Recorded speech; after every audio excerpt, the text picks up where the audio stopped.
दिया जाए। और दानियेल के 3 जो आगे लोग थे उन्हें प्रांत के मेन काम स्टेट के दिए जाएं। अब बात कहां पे शुरू होती है? यहां बचाव हुआ क्योंकि दानियेल उनके जैसा नहीं था। बचाव हुआ क्योंकि परमेश्वर ने दानियेल को दर्शन दिया और परमेश्वर ने दानियेल को दर्शनों के द्वारा ये चीजें समझाई। अगर दानियेल डर जाता और राजा का दाख मधु यानी जो नशीला पदार्थ है, अगर वो दानियेल को रोज पिलाया जाता और राजा का वो मूर्तियों के सामने चढ़ाया गया मीट जो वो चढ़ाते थे, अगर दानियेल रोज खाता, परमेश्वर कभी भी दानियेल को सपने में इसका अर्थ नहीं बताते।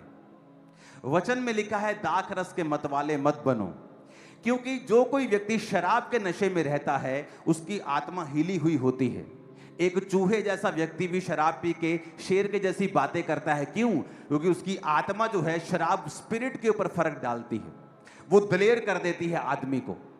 परमेश्वर ने कहा कि अगर तुम शराब से दलेरी लोगे तो मेरा पवित्र आत्मा भी दलेरी देता है। इसीलिए जब कई बार आप बहुत ही कमजोर फील कर रहे होते हैं और डरे हुए फील कर रहे होते हैं और आप परमेश्वर की प्रेजेंस में चले जाते हैं और 4, 5, 3 दिन, 2 दिन, 1 दिन प्रार्थना में बिताते हैं और सडनली आपके अंदर दलेरी आ जाती है। ये वही दलेरी है जो शराब पी के लोगों के अंदर आती है और आप में पवित्र आत्मा के जरिए आई है।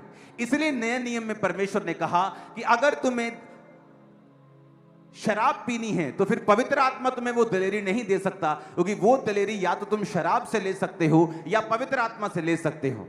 तो इसीलिए परमेश्वर ने कहा था कि तुम शराब ना पियो, शराब उनको दो जो मरने पे हैं, जो उदास हैं। लेकिन आज ये वचन कोई नहीं पढ़ता। वो 5 ml जो किसी की बीमारी के लिए ठीक होने के लिए दवाई में डाल के दी, उस वचन को तोड़ मरोड़ कर वो शराब के पैग बना के पी सकते हैं, जबकि उन्हें यह नहीं पता है कि परमेश्वर शराब पीने की आज्ञा बाइबल में नहीं देता। उसको मालूम था, दानियेल को यह बात पता थी और उसने एक छोटा सा आज्ञा को माना। अगर दानियेल शराब के नशे में रोज रहता और उसकी स्पिरिट और उसका दिमाग उस अल्कोहल के इन्फ्लुएंस में होता, मैं आपको गारंटी देता हूं कि परमेश्वर कभी भी उसको दर्शन में उत्तर नहीं देते। दानियेल तब तो अपनी जिंदगी बचा लेता कि अब तो मैं बच गया हूं, अगर मैं विरोध करूंगा तो राजा मुझे मरवा देगा कि तू कौन होता है शराब ना पीकर, मेरे देवताओं का मांस ना खाकर चढ़ाया हुआ, तू अपने आप को क्या बेटर समझता है, मार दो इसको। उसके लिए क्या है? वहां पे लाखों बच्चे पढ़ रहे होंगे, कई बच्चे कई देशों से पढ़ रहे होंगे, वो हजारों ट्रेनिंग हो रही है, एक मर भी जाएगा तो राजा का क्या जाता है। लेकिन दानियेल ने स्टैंड लिया कि मैं परमेश्वर के वर्ड के ऊपर खड़ा रहूंगा। दानियेल ने सोच लिया था कि मैं ये खाना नहीं खाऊंगा। अब दानियेल ने अपने जान की परवाह नहीं की, और अपनी जान की परवाह ना किए बगैर उसने कहा कि भाई साहब तू मुझे साग पात दे दे, तू मुझे साग दे दे, तू मुझे सरसों का साग दे दे, मुझे तू गोभी आलू दे दे, और 10 दिन के बाद तू मेरा चेहरा देखना। अगर मेरा चेहरा उतरा हुआ हो, थोड़ा कम लाल हो, थोड़ा कम शाइन करे, तो तू वही खाना मुझे देना शुरू करना। और जब 10 दिन के बाद देखा गया तो जो मीट मांस खा रहे थे और बड़ा अच्छा खा रहे थे, उनका चेहरा गिरा हुआ था दानियेल के मुकाबले। ये पहला साइन था जो परमेश्वर ने दिया कि दानियेल, अगर तू मेरे छोटे से छोटे वचन को मान सकता है तो मैं तेरी जिंदगी में तभी काम कर सकता हूं, उसी तक वक्त काम कर सकता हूं। और तभी से परमेश्वर ने उसके जीवन में चिन्ह दिखाने शुरू किए। और बाइबल कहती है दानियेल ने कहा मैं अपनी मौत ले सकता हूं पर मैं ये खाना नहीं खा सकता हूं। एंड में देखो क्या हुआ। अगर दानियेल शराब पीता तो जब राजा ने आज्ञा दी कि सब मार दिए जाएं, उनमें दानियेल भी होता। इतिहास गवाह है, बहुत से ऐसे क्रिश्चियन ऐसी आज्ञाओं के नीचे मारे भी गए हैं, आप पढ़ के देख लो। लेकिन दानियेल उस समय नहीं मरा, क्योंकि उसने ठान लिया था कि मैं परमेश्वर के वचन को नहीं ब्रेक करूंगा।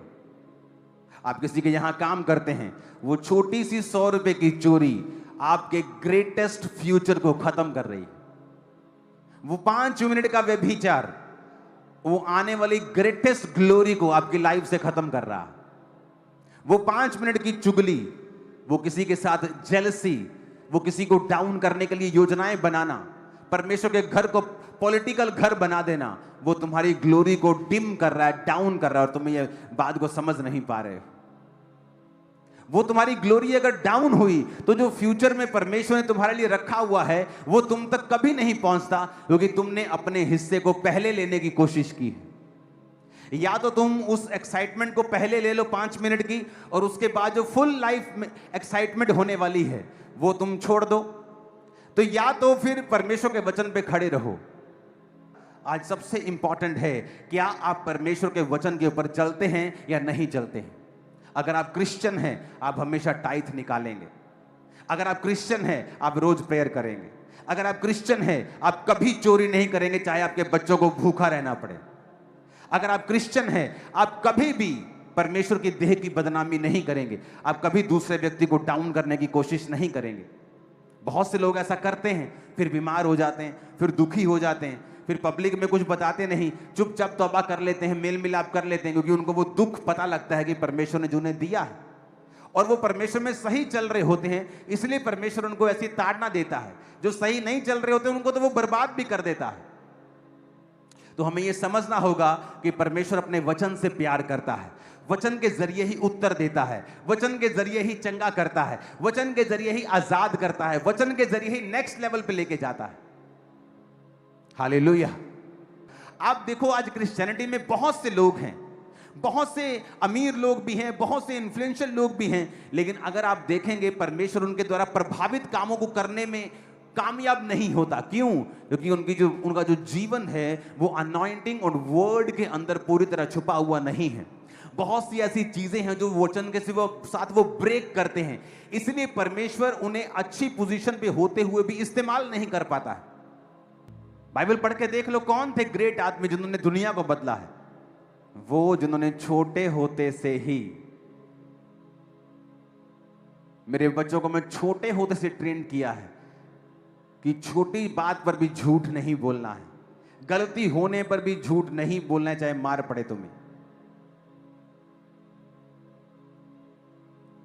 क्योंकि जब आप इन तैयारियों में रहते हैं और अपनी लाइफ को क्लीन रखते हैं, परमेश्वर के लिए आसान है वो ग्लोरियस जिंदगी आपके बीच में से निकाल कर लोगों के सामने रखना जिसके लिए आप बुलाए गए हैं। अगर डैनियल ने परमेश्वर के उस वचन को अपनी जिंदगी का रिस्क लेकर माना तो एंड में डैनियल ही ऊंचा हुआ, उसके साथी भी ऊंचे हुए, वो ग्लोरियस जगहों के ऊपर थे और उसके साथ वास करेंगे। Hallelujah, hallelujah. ये वचन वो चाबी है जो हमारी हर एक तकलीफों को दूर कर सकती है। प्रेम। पर हमने हमेशा वचनों में पढ़ा है और हम सबका उदाहरण लेते हैं कि परमेश्वर ने कैसा प्रेम करा, परमेश्वर ने कैसा प्रेम करा। देखो, परमेश्वर ने किसी चंगाई दी। आज हम ये भी देखें कि हम उससे कैसा प्रेम करते हैं, क्योंकि उसने कहा कि जो मुझसे प्रेम करता है। आज अगर मैं बाइबल न पढ़ूं, है ना, आज अगर प्रार्थना ना करूं तो शायद उसके प्रेम को जान नहीं पाऊंगा, है ना। पर अगर किसी कहने में चलता रहूंगा तो परमेश्वर को नहीं जान पाऊंगा। तो मेरे को खुद को तैयार करना पड़ेगा कि उसको मैं कैसे प्रेम करूं। कहते आज हम सभी लव मैरिज कर रहे हैं, ये नहीं मतलब सभी का लव था, तो हम अगर किसी को लव लेटर मिला या व्हाट्सएप पे मैसेज आया तो हम दिन में 3 बार देख लेते थे, अरे यार मिस यू करा इसने, करे कि नहीं करा, है ना। अभी बाइबल पढ़ना ऐसा हो गया है जैसे कोई पत्थर उठाना भारी। ये परमेश्वर का प्रेम पत्र है, इसको इस तरह से पढ़ो कि आज कौन सी बात प्रभु मेरे प्रेम के द्वारा बात कर रहे हैं। इसको ऐसे ज्ञानवान, प्रभु को ज्ञानवान लोग नहीं चाहिए, प्रभु को चाहिए कि एकदम मेरे प्रेम में चलते रहे, मेरे रस में बहते रहे, है ना। आज मेरी वाइफ है, उसको ये चाहिए वो चाहिए, हम कितना सोचते हैं, बच्चों को ये चाहिए, तो हम बिना सोचे भी समझ जाते कि उसको क्या चाहिए। तो परमेश्वर ऐसा परमेश्वर है जो जाते जाते भी एक पवित्र आत्मा देके गया और बोल के गया कि वो तुमको सब बता देगा, तुमको क्या चाहिए, कैसे करना, और सच बताना अपने अंदर आत्मा से। कि हमारे साथ साथ एक व्यक्ति जो हमसे बात करता रहता है कि नहीं करता रहता, दिन भर करता है ना हमसे। अच्छा, फिर एक परिस्थिति ऐसी आती कि कोई बोलता है कि चल वो काम करते हैं, तो वो अपना हृदय बोलता है मेरे को उधर नहीं जाना था, मेरे को लेके जा रहा हूँ उधर, ये काम नहीं करना। वो प्रबलता किसकी है? वो प्रबलता प्रभु का प्रेम है, वो पवित्र आत्मा है जो दिन भर आपसे बातें करती रहती है, और वही बचा के हमको लेके ही सबको। हम तो ऐसे पछड़ गए थे सब सबका जीवन ऐसा है, किसी के पिताजी नहीं थे, किसी के माता नहीं थी, कोई हॉस्पिटल से निकला, कोई का सब कुछ खो गया, कोई सब कुछ कहाँ से स्विट्जरलैंड से व्यक्ति आता, मतलब मैं तो नहीं पता कहाँ रहते जाइए पता नगर, मतलब सबकी प्रेम कहानी में देखो आप कितनी सारी चीजें। तो ये सब चीजें ऐसी हो गई थी क्या, आज भैया भाभी मिले ऐसे मिल गए थे, हम ऐसे मिल गए, तुम दोनों ऐसे, कोई ना कोई चीज ऐसी बीच में चल रही थी। वहां हम किसी से पूछते नहीं थे, एक मैसेज भी किसी को नहीं दिखाते थे कि भाई देख ले तो मेरी वाइफ ने मैसेज दिया, दिखाते क्या? तो ये एक है ना इंटरनल बात है, इसको ऐसे अदरवाइज मत लेना प्लीज। ये सिर्फ परमेश्वर का प्रेम है, इसको ऐसे पढ़ो, ऐसे है ना स्ट्रेस लेके मत पढ़ो। मेरा एक है ना, इसको आराम से पढ़ो कि बहुत सारे इंसिडेंट्स प्रभु ने बताए उसके अंदर, उससे है ना ये सीखो कि परमेश्वर से कैसा प्रेम उसने किया और परमेश्वर ने फिर उसके लिए कैसा किया। हालेलुया। तो एक लास्ट है जो बाइबल की स्टोरी है, उसमें मत्ती उसका 36 से 50 तक हम पढ़ेंगे और मैं खुद ही पढ़ूंगा क्योंकि मुझे पढ़ना है। अध्याय कौन सा? मत्ती 36 का 36।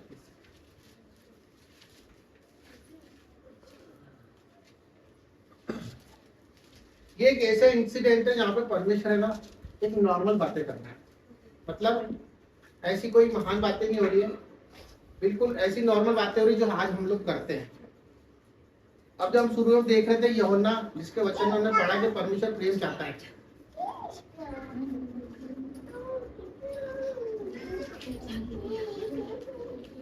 अब परमेश्वर कैसा प्रेम चाहता है ये इस विषय में हमको पता पड़ेगा।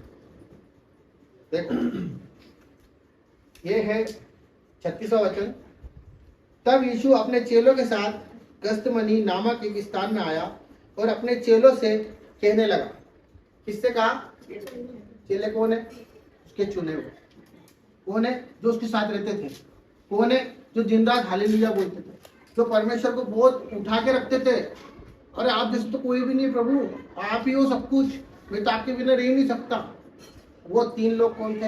एक पतरस था और एक जब्दी के 2 पुत्र थे, मतलब उनके साथ रहने वाले।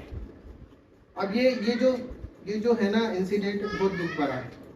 इसके अंदर है ना परमेश्वर बहुत अपने दिल से ऐसा व्याकुल हो रहा है इस परिस्थिति में। जब वो था, जब उसके साथ कुछ बीतने वाला था, उसको नहीं पता था कि मेरे साथ क्या क्या बीतेगा। तब उसने कहने लगा यहीं बैठे रहना जब तक मैं वहां जाकर प्रार्थना ना करूं। Hallelujah hallelujah. मैं मेरे मित्रों को लेके गया हूं और मैंने बोला भाई तू कुछ नहीं कर सकता ना, आज मेरा दिन अंतिम है भाई, मेरे लिए बैठे रहे 2 घड़ी वहां बैठ जा, बस 2 घड़ी मेरे को हिम्मत मिलेगी, है ना, मैं प्रार्थना करके आता हूँ। क्योंकि हमेशा बहुत सी अपनी पत्नियां डरती है, अरे वो वहां पर वो मैं नहीं जाऊंगी उस कमरे में, तुम यहाँ खड़े रहो। होता है ऐसा, होता है ना कि अरे यार वो थोड़ा सा अंधेरा में वहां नहीं जाऊंगी, तुम खड़े रहो। ऐसा परमेश्वर का हृदय था उस समय में कि है ना मैं प्रार्थना करके आ रहा हूँ, तुम यहाँ रुकना। वो पतरस और जब्दी के दोनों पुत्र उसके साथ ले आए और उदास और व्याकुल होने लगा। यहाँ पे साफ लिखा है परमेश्वर जब प्रार्थना करके आया तो वो एक उदास मन से आया। तब उसने उससे कहा मेरा जी बहुत उदास है। वो परमेश्वर जो हमारा भार उठा रहा है, वो परमेश्वर जो हमारे दुखों के लिए तैयार है मरने के लिए, वो परमेश्वर यीशु मसीह क्या बोल रहा है? मेरा मन व्याकुल है, मैं उदास हूँ। होता है, हर एक व्यक्ति जब उसका बीतती है ना तो बहुत उदास होता है, पर उस समय वो कुछ नहीं चाहता है। वो सिर्फ ये चाहता है कि कोई उसका हाथ पकड़ ले तो भाई कुछ नहीं होगा तेरे साथ, है ना। उस इंसिडेंट में प्रभु साफ साफ बोल रहा है कि हे प्रेम करने वालों जो वो हैं चुने हुए, मेरा मन बहुत उदास है, यहाँ तक कि मेरे प्राण निकले जा रहे हैं। मतलब वो प्राण वहां निकले थे वो अलग चीज है, ये प्राण निकले जा रहे हैं मतलब कि मैं बहुत, मेरी जीविका अलग है, मेरी आत्मा अलग है। मैं आज उस स्थिति में नहीं हूँ जब मैं लोगों को चंगा करता था, उस स्थिति में नहीं हूँ, मैं दुख की स्थिति में हूँ।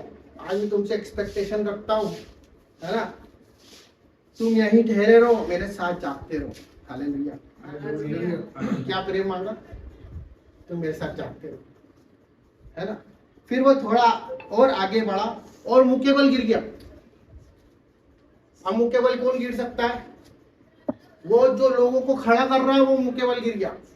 वो यीशु मसीह जो लोगों की पीड़ा झट से ठीक कर देता था, वो मुंह के बल गिरा और गिरने के बाद भी उसने प्रार्थना की।